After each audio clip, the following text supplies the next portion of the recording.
ebe anyị nọkwu n'ugwu ahụ ka na-akpọ ezize ndị anụ.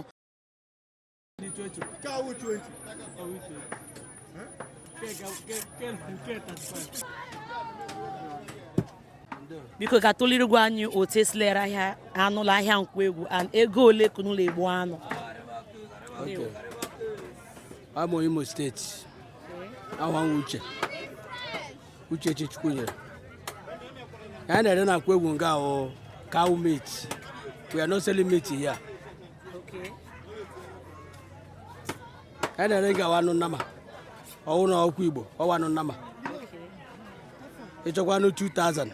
I got a second. It's a 1,000. I got a second. So I don't know one number. One knows I had. I got a gate. I get about a random number. On a door corner. You get about a meat. On a cheap. But I've been a Nkwoegwu. So far, some more Uche Chichukunye. I go around Nkwoegwu. And I don't go cow meat. We are not selling meat here. Okay.